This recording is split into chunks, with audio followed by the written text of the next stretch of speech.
A warm welcome to Nationwide this Sunday. I am Mina Daniels. The sixth Governor Committee set up by President Bola Tinubu to assess the conditions of the nation's security training institutions across the country says it is hitting the ground running immediately to achieve the task within the time frame given at this month's meeting of the National Economic Council, NEC.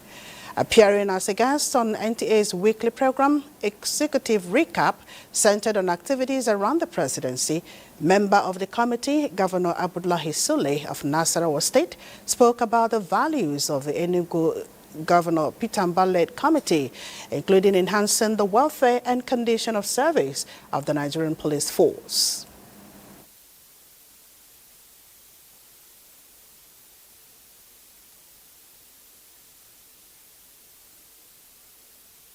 It is just to identify what is required from this institution. A lot of them are dilapidated. If you look at the one in Ikeja, for instance, you can see the standard of that. Is it up to the standard of what a training institution, that will train the kind of officers that we are looking for will be? So I think the first thing is for us to know what does it take to be, a standard quality training institute. And then now to look at what we have now, and now to recommend what it will take to do that. I think it's a very simple, straightforward, and I'm happy that the secretary of the committee is actually the immediate past IG. Governor Abdullahi Sule also spoke about the recent changes President Tinubu made to the leadership of the Nigerian Armed Forces. If you look at most of the other officers who have been there, the chief of air staff, the chief of naval staff, and the rest of that, they are all people also who are hands-on. So I think, I don't see anything wrong with it, and I don't see anything wrong with the other officers. General Musa has done well. He did his best. We always commended him. He has attended our meetings of the Nigerian Governors Forum twice. We interacted. He shared with us. I attended another meeting, of the Northern institutes with him, twice. And so I think all of them seem to be people who have contributed, and it's time to move on. You cannot continue to keep certain people in one position for too long. That's the way I see it. For more on the interview, stay tuned to the NTA as Executive Recap airs on network surveys at 10:30 tonight. The federal government is implementing reforms that are already repositioning Nigeria as a hub for innovation, private sector growth, and international confidence. The Minister of Information and National Orientation, Mohammed Idris, started this at the Renewed Hope Global Dialogue in London. From Panyi reports. Event with the theme Strengthening Global Partnerships for Economic Renewal and National Rebranding under the Renewed Hope administration brought together leaders, investors, and experts to discuss collaborative pathways for Nigeria's economic growth and global reputation. Information and National Orientation Minister Mohammed Idris highlighted the impact of President Tinubu's administration on Nigerians. Idris said the federal government has evolved the ease of doing business to attract foreign direct investment, as well as making Nigeria the investors' hub on the continent of Africa. President Bola Tinubu is indeed a man who understands how to leverage strategic partnerships for growth and for the advancement of his dear country. We now have in Nigeria a unified rate regime.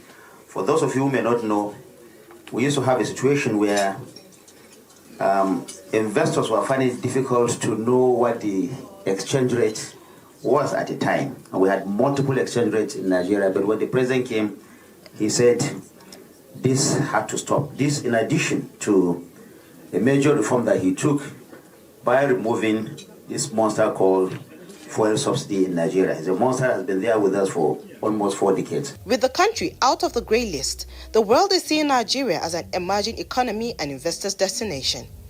In Abuja, Frama Panyi, NTA News. Changing false and negative narratives about Nigeria requires equipping young Nigerians, especially graduates, with necessary solutions-oriented skills to renew and protect the good image of the nation.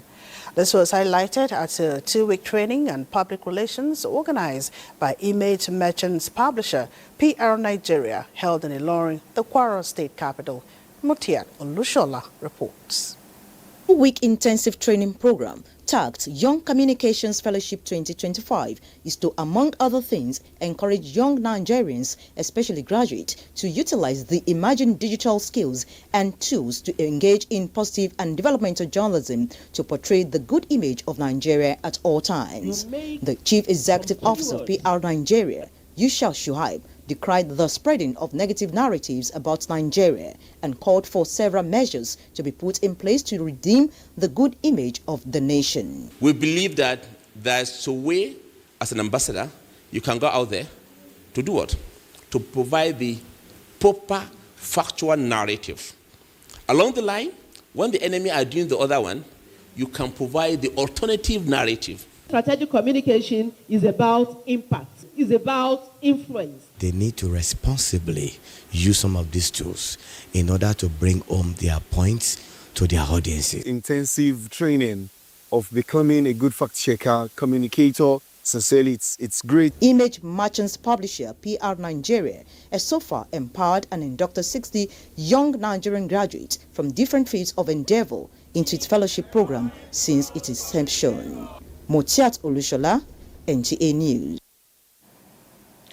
President Bola Ahmed Tinubu is increasingly gaining momentum among Niger State residents who describe the state as his political stronghold. This was evident at the flag-off of campaign for the upcoming council elections in the state, where Governor Ahmed Omar Bago, APC chieftains and supporters acknowledged the support. Hosseida Musa reports.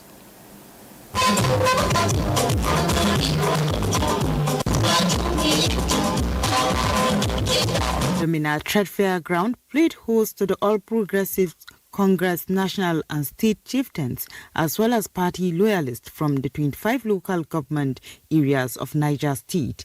The APC stalwarts highlighted developmental strides of the APC-led administration, noting that it is just getting started as many more people-oriented projects are underway. The election of 1st November 2027 is the litmus test of our integrity as a ruling party. It is a litmus test of our capacity as a ruling party. Capital here, down to the various local government, you can see a lot of development coming up as a result of APC government. So with that, I think APC has no problem with the electorate as far as Niger State is concerned. Meanwhile, APC candidature for Poikoro Local Government Council in the forthcoming election is still being contested in court. Emena Hosseina Musa, NTA News. The chairman of the PDP Elective and National Convention Organizing Committee and Governor of Adamawa State, Amadou Fitiri, has announced the setting up of a 13-member screening committee. The committee is expected to screen all aspirants for the national offices in the upcoming convention, scheduled for Saturday 15th to Sunday 16th of November 2025 in Ibadan, the Oyo State capital. Eyitayo Jegede, SAN, is chairman of the screening committee, while Mr. Aswe Iradolo serves as secretary. The National Convention Organizing Committee says that it expects exemplary conduct and strict adherence to rules and regulations by the screening committee members during the assignment. One-time acting chairman of the People's Democratic Party, PDP, in Plateau State, Raymond Dabo, has emerged the newly elected chairman of the party in the state. This was at the 2025 PDP statewide Congress in Jos, where all the 39 candidates vying for various positions in the leadership of the party were returned unopposed. Ndeyang Andia Bagyang reports.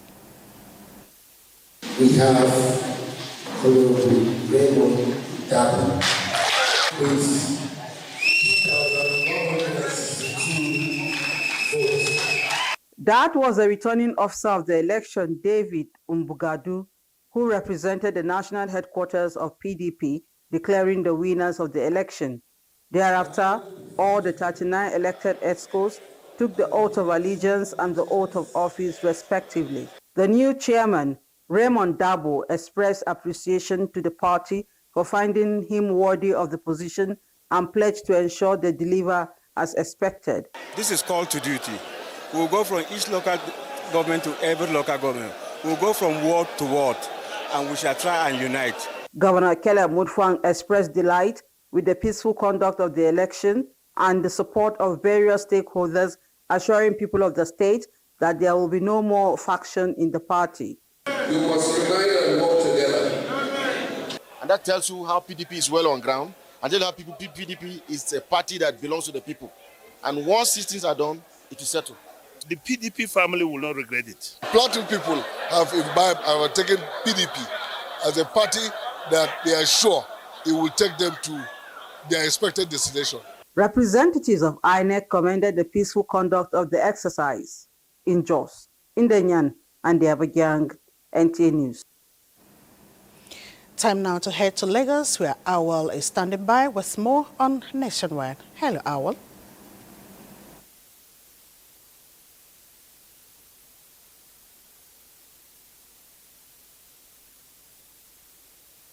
Glad to have you join us in Lagos. And we begin by telling you that lawmakers from the Senate and National Assembly are working on amending the 1999 Constitution and reviewing the 2022 Electoral Act. The Senate and House of Representatives Committees on Constitutional Review and Electoral Matters are in Lagos to brainstorm on key issues. Hingino John Adams tells us more. The retreat aims to address concerns raised in the Constitution, focusing on gender inclusion, local government empowerment, and accountability in all tiers of government, among other issues. We have 9 bills, 55 state creation requests, and 2 boundary adjustment proposals, and 278 local government creation requests. We have listened to Nigerians from every walk of life and every turn. The message has been clear. Nigeria desires a people-driven constitution that works for all. Lawmakers promised to deliver a constitution that will capture the hopes, yearnings, and aspirations of Nigerians. Similarly, the Senate and House of Representatives Committee on Electoral Matters, as well as other interest groups, deliberated on the 2022 Electoral Act with the aim of coming up with a more effective document that will serve as a prelude for a new Electoral Act. We want to have a situation whereby the Electoral Act will capture the expectation of Nigeria. What is important is that the committee has committed to passing a new Electoral Act by the end of this year, so that you have an Electoral Act 2025. With proposals from the meeting, lawmakers aim to promote transparency, accountability, and fairness in Nigeria's electoral process, thereby bolstering democracy at all levels. In Lagos, Hingino John Adams, NTA News. In a bold affirmation of Nigeria's commitment to global peace, sustainable development, and youth empowerment, United Nations Association Nigeria, a civil society arm of the United Nations, has promised to reshape the future of multilateralism and development. This was a thrust at its 80th anniversary held in Lagos. Lynn Leneke tells us more. The forum, tagged Fostering Social Collaboration for Sustainable Future, aims to address issues that fall within the ambit of attaining the 17 Sustainable Development Goals, from climate action, health education, women, peace and security, to youth leadership and innovations. I have decided to step up by way of observing SDG goals so that we can cover a wide range and also follow up with the United Nations visions and drive it to the grassroots. Speakers at the event focused on fostering understanding of the Sustainable Development Goals, encouraging collaboration and idea sharing among participants. How do we tackle the climate action, climate change? Let us all stop that kind of purification of arms and rechannel our resources to support humanity. what we do is we hold back the home front, make sure that those children are raised properly, teach them resilience, teach them boldness, teach them morals. You don't wait for anybody to change the world for you. You have to do it yourself. UNA Nigeria Day serves not only as a powerful reminder of the country's dedication to the UN's founding principles, but a call to action.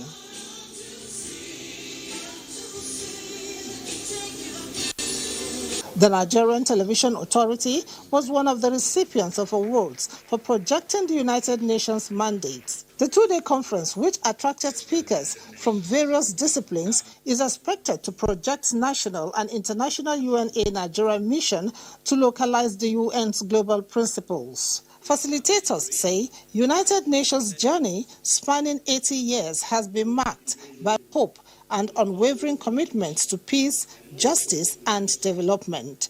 In Lagos, Lane Lenake, NTA News. And that concludes our contribution from Lagos. Nationwide will continue with Lanre in Ibadan after the break. Don't go away. Watching Nationwide on the network service of the NTA, and welcome to Ibadan. Participatory demand-driven initiatives have been identified as a way to go in enhancing sustainable socio-economic development with a direct impact on communities. This was the focus of a lecture by the founder, Ibadan Business School, Asiwaju Olayinka Fashui, who also highlighted the gains of the Tinubu-led administration as pivotal for community development. Kemi Oshi has the details. His lecture, Asiwaju Fashui noted that a paradigm shift from the usual supply-driven to a demand-driven model, such as the Ijesha Development Fund project, will not only deliver better life, but will ensure the people take ownership of projects for a sustainable future. You listen to all categories of the residents, of the inhabitants, and at the end of the day, being able to aggregate what that needs, and then prioritize. As the President Tinubu-led administration focuses this approach in the Renewed Hope World Development Program, the model has been commended and the people called for better empowerment of government at the grassroots level. When this kind of initiative is bringing lots of projects closer to them, closer to the rural and the urban areas, we tend to realize that everybody is feeling fine. They don't have to travel out of Ijesha land to Lagos before they get something they have to do. With a historical antecedent of enterprise and high financial prudence, the people are committed to reenacting this prowess to deliver better future across Ijesha land. From Ilesha, Kemioshi, NTA News.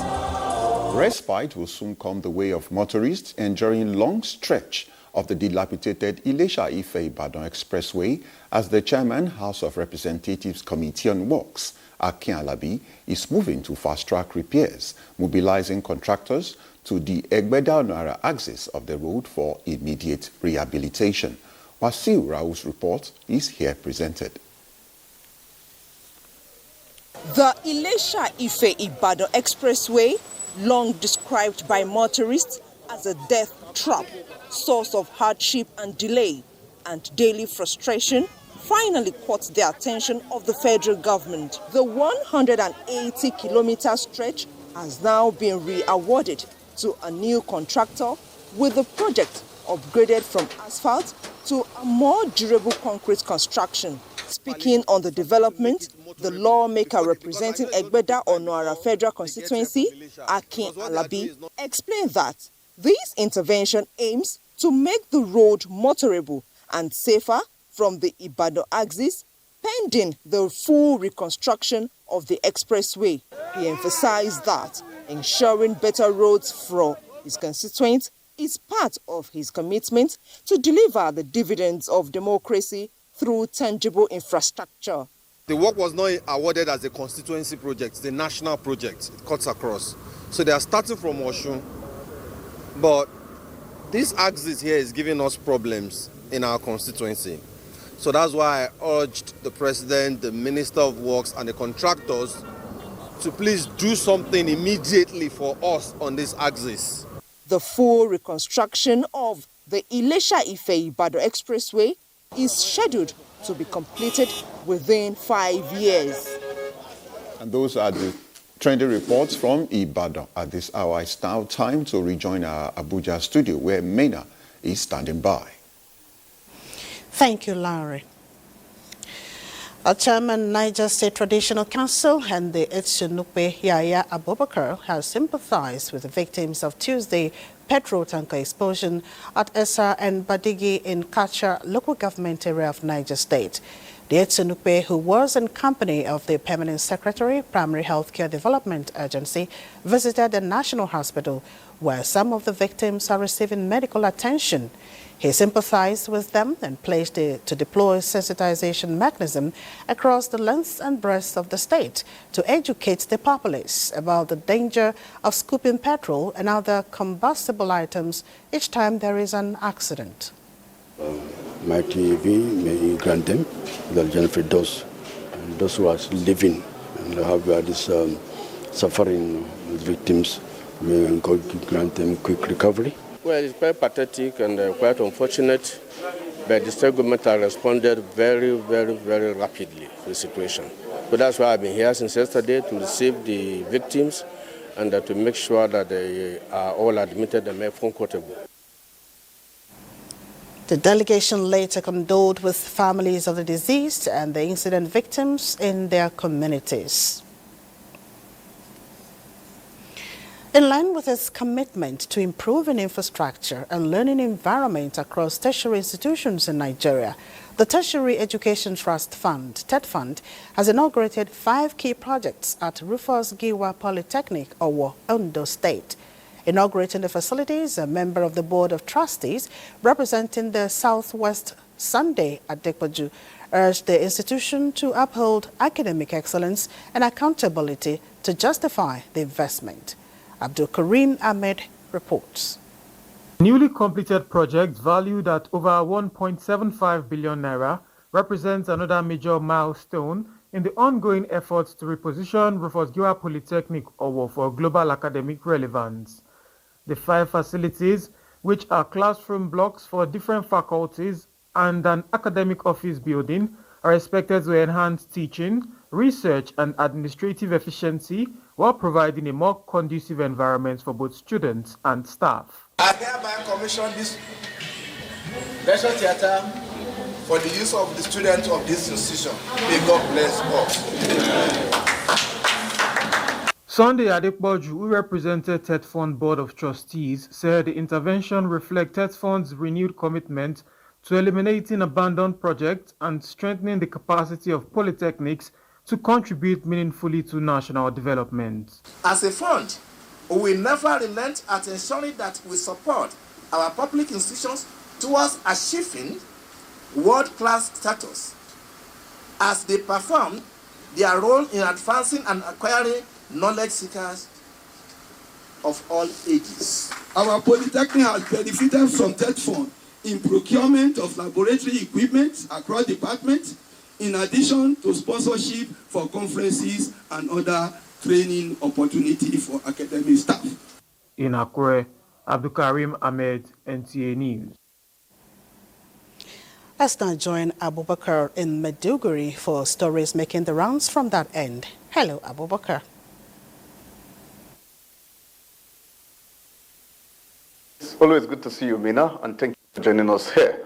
In line with the federal government's agenda on education, the Adolescent Girls Initiative for Learning and Empowerment, Agile, Gombe State, has commenced the disbursement of school improvement grants and scholarships to girls across the 11 local government areas.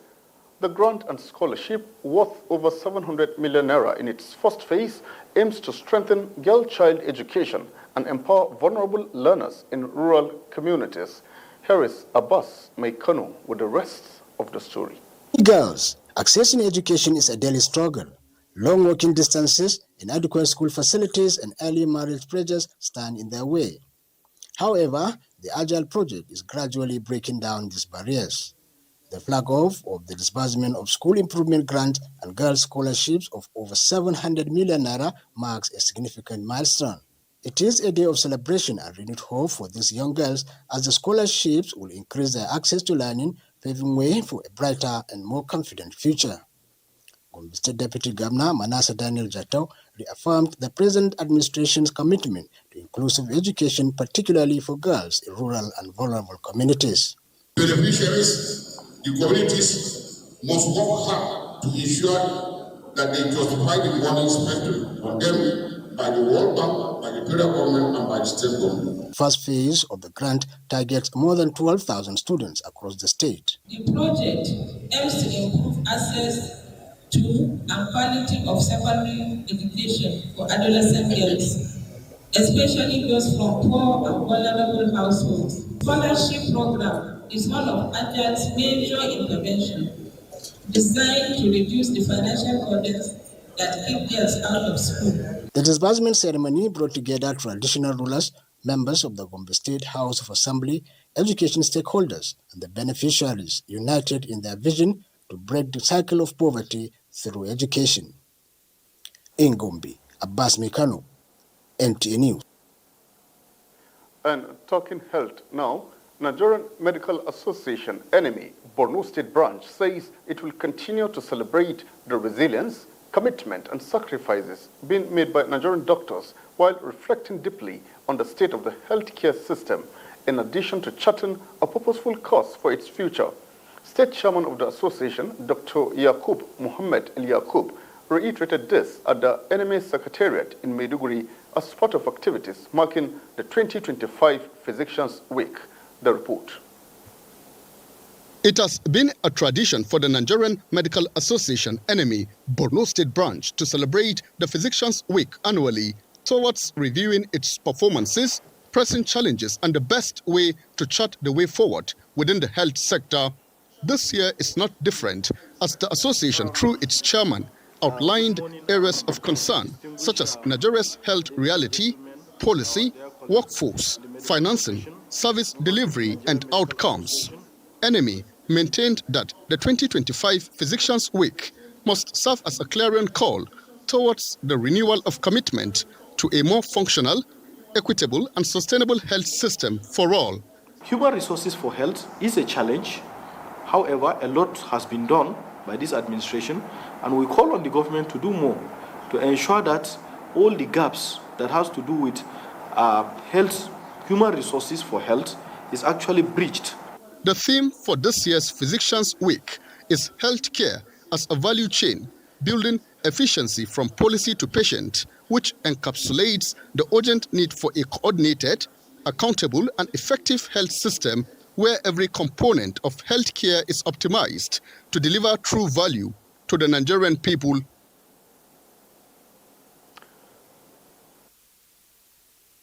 Nigerian Television Authority, Mary in Jos, will be back with the next set of reports for us, but that will be right after this break.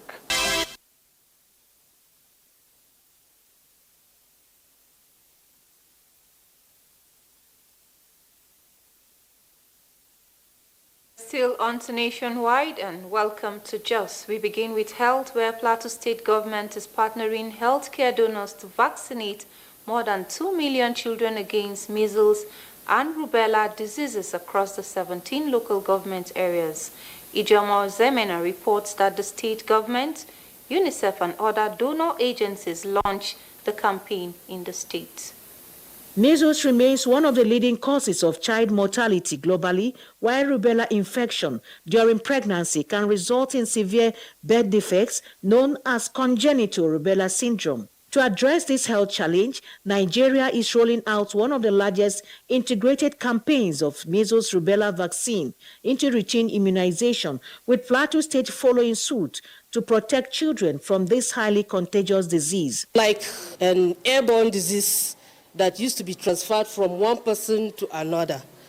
So that's why we are doing this campaign. In view of the crucial role of vaccination in promoting child survival, the state is ensuring public awareness and community participation with the launch of measles rubella vaccination scheduled for 10 days. For greater community engagement in the fight against preventable childhood diseases, UNICEF has visited Congo-Russia community in Jos North local government area with 10 wards where health workers are delivering vaccines in various schools, fixed posts, and house to house. Sweep teams have also been deployed to ensure that every child in remote area is reached. Every child is vaccinated with MR, which is measles rubella, so that we have the community immunity in place. I want to call the attention of parents. Whenever this exercise is taking place, please, they should cooperate. After creating an awareness to them of how important the vaccine is to a child, I'm having good response. In Jos, Ijoma Ozemena, NTA News. And talking security now, Plateau State Police Command says it has achieved notable reduction in crime rate through its commitment and proactive fight against crime. The State Commissioner of Police, Emmanuel Adeshina, said this while briefing newsmen at the police headquarters in Jos. Ndayang and Yebagan reports. The Commissioner of Police, while underscoring some of the operational breakthroughs of the command, says a commercial vehicle en route Pankshin from Bauchi State was attacked and passengers robbed of their valuables. Upon receipt of the information, detectives from Pankshin Division swung into action and recovered some of the items in Pankshin local government area. Subsequently, the command arrested 3 suspects in connection with the theft of a motorcycle, which was later trailed to a house at New Layout Pankshin, and 2 motorcycles, fabricated pistols, cartridges, face masks, and 1 car were recovered. The Commissioner of Police also explains that the creation of special teams in the 17 local government areas to combat kidnapping led to the arrest of a 25-year-old from Adamawa State, whose case is still under investigation. There were other arrests of suspected bandits, armed robbery suspects, and recovery of firearms, ammunition in Dengi Kanam and Basa local government areas. The command will not rest until all these criminals are rounded up and we remove them from the society so that our people can enjoy peace. The Commissioner of Police further says the command will build on the success by intensifying intelligence-led policing strategy and public enlightenment initiatives to address evolving security demands. In Jos, Ndenyan and the Abuja, NTA News. And that's our contribution from Jos. Nationwide continues in Abuja with Mina. Many thanks, Mary. And moving on, the Kano Command of the Nigerian Police Force has arrested 2 suspects believed to be members of an armed bandit syndicate in a sting operation. The suspects are alleged to have been collaborating with bandits operating within the area, attempting to infiltrate Kano State. A statement from the command's public relations officer, SP Abdullahi Haruna Kiyawa, says acting on credible intelligence from members of the Farin-Ruwa community in Shanono local government area, operatives of the command's anti-kidnapping squad and Shanono division conducted a coordinated tactical operation on Friday, 24th October 2025 at approximately 2 a.m., where the suspects were apprehended. The command has launched a comprehensive investigation to uncover the extent of their activities and connections while intensifying efforts to apprehend other members of the syndicate and bring them to justice. The Commissioner of Police, CP Ibrahim Adamu Bakari, appreciates the vigilance and cooperation of the Farin-Ruwa community, which played a crucial role in providing actionable intelligence, and urges all Kano residents to remain vigilant and continue to support the police by promptly reporting suspicious activities. And operatives of the National Drug Law Enforcement Agency, NDLEA, raided a Lagos nightclub during a drug party, arresting more than 100 suspects, including some celebrities and club owner. Sawa Khalil Ibrahim reports. A total of 70 parcels of cocaine, factory-packed in body cream containers heading to London, have been uncovered at the export shed of the Murtala Mohammed International Airport, Ikeja, Lagos, by operatives of the National Drug Law Enforcement Agency, NDLEA. 3 suspects, including a female healthcare worker, were arrested in a series of follow-up operations across Lagos. In a similar development, an attempt by a 35-year-old Lesotho national to export 103.59 grams of methamphetamine concealed in herbs coffee tea packed for the Philippines from the Akanu Ibiam International Airport, Enugu, was thwarted by NDLEA officers who arrested him and recovered the illicit drug. Meanwhile, no fewer than 21,950 capsules of tramadol, 250 milligrams concealed inside a 100-liter water heater, were recovered from a suspect who was arrested by NDLEA operatives in Kwara State following credible intelligence. In Lagos, NDLEA operatives raided a nightclub in Victoria Island early on Sunday, where a drug party was going on. Over 100 suspects, including the owner of the club, were arrested and taken into custody for screening.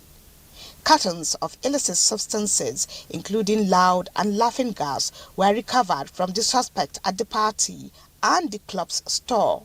The raid followed intelligence about the drug party. In Abuja, Salwa Khalil Ibrahim, NTA News. Lambata-Lapai Bida Road, a critical socio-economic infrastructure development of the country. But the current situation of the road has become a source of worry for both federal and state governments. A monitoring team from the Works Ministry, Abuja, has expressed disappointment with the slow pace of work on the road, which has been under reconstruction since 2018. Kenneth Nanim reports. The Lambata-Lapai Bida Road is a total of 124.8 kilometers. The state of the road at the moment is one that beats the imagination of drivers who are regular on the road and non-regulars like us with a monitoring team from Abuja. No doubt, articulated vehicles have been overwhelmed. There is no room for maneuvers, none for competition on the road. Those who tried it paid the price. Wow, you would say. If it is only man-hours that are being lost, it wouldn't matter much. But the human lives and property that are being wasted have called for concern. Works Minister David Umahi has directed CGC, a Chinese company handling the project, to commence immediate palliative measures on the road to save the situation. This initiative, however, is coming at the heels of the most recent fuel tanker explosion that claimed many lives in the area. The compliance monitoring officers of the ministry are already hands-on with their job to ensure compliance. They also made a stopover at the accident point and took steps further to express the minister's condolences to the community. Of the road in the state of reconstruction.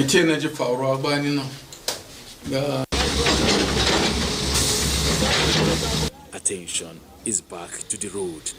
Now, the assessment of the monitoring team. So, and if you can see, it is only 2 locations they are working. So they need to mobilize more equipment to the side, move more equipment to the side, and let us have, free movement of vehicles. We are promised to bring more guns and to mobilize it fully. In 2018, at the cost of 33 billion naira, with a 24-month timeline for completion. Yet, the project could not be delivered. Now, additional 24 months was given, with the cost reviewed upwards to 39 billion naira. While the phase 2 aspect of the road is yet to be awarded, there is need for a palliative measures on the roads. Appeal therefore goes to road users, especially articulated vehicle drivers, to always apply caution while on the road. Kenneth Nanim, NTA News. The federal government's deliberate policy that has repositioned the non-oil sector for positive growth on the economy has continued to receive commendation. The latest is coming from the former Executive Vice Chairman, National Agency for Science, Engineering, Infrastructure, NASENI, Professor Mohammed Sani Haruna, who says with the contribution of the non-oil sector, achieving a $1 trillion economy target set by the present administration is possible. Victoria Odito's report is here presented. Driving the non-oil sector revenue initiative of the federal government is the solid minerals, which industry record shows increased investment in the last 2 years. Of particular interest is lithium, which has high global market and has continued to attract foreign investors ready to mine the resources. The development which stakeholders say Nigeria must leverage opportunities created by the increased demand for the product. The former Executive Vice Chairman, National Agency for Science, Engineering, Infrastructure, NASENI, Professor Mohammed Sani Haruna, calls for sustained regulations that will catalyze investment in the solid mineral sector. Lithium is used in the manufacture of many things, not only batteries, a lot of other products, in ceramics, in other industry, in construction works, in medicine, and even in the development of solar cells. For the state to have commenced processing of this instead of exporting only raw material is not a small economic transformation. Unlocking the potential of lithium battery processing in Nasarawa State, a catalyst for economic growth and wealth creation. Stakeholders advocate that all solid minerals exploited be processed in the country in order to grow the economy. When you hear Dar Communications, one name comes to mind: Raymond Dokpersi, pioneer of Nigeria's first private television station, AIT. 2 years after his passing, his legacy in broadcasting still resonates as media professionals, governors, and lawmakers gathered for the second annual Diamond Lecture held in his honor. Charles Salfer reports. Name Raymond Dokpersi still echoes through the airwaves, a name that continues to inspire even in death. His memory remains fresh in the hearts of those he touched. As we remember him, let us uphold and live by the legacies. I personally will never forget him. Today we gather not only to remember a man, but to rekindle a movement. To many, he did not just change the face of broadcasting in Nigeria and beyond. He turned dreams into frequencies, not only as a broadcaster, but as a voice that opened doors for others to speak, providing Nigeria and Africa a platform to tell their own stories. He was a man of ideas. He epitomized the dignity of believing in yourself and excelling in what you believe in. Those virtues accounted for his elevation to the rank of Fellow of the Nigerian Institute of Public Relations. I saw a man who used the station first to promote internal conversation between and within Nigerians, but never dedicate the station to running down his country. He is from Edo State, and those of us from Edo knew what Raymond Dokpersi was for us. With the theme Communication and Development, the focus was on information sovereignty as a powerful tool for nationhood and national growth. Communication binds the nation together. Dr. Dokpersi understood this truth instinctively. For him, communication was never noise. It was nationhood. The special guest of honor and governor of Nasarawa State, Abdullahi Sule, conferred with an honorary fellowship of the NIPR, delivered an inspiring lecture on effective leadership. Nasarawa State and I are probably in the right direction to make things great. And that's the area they wanted me to speak.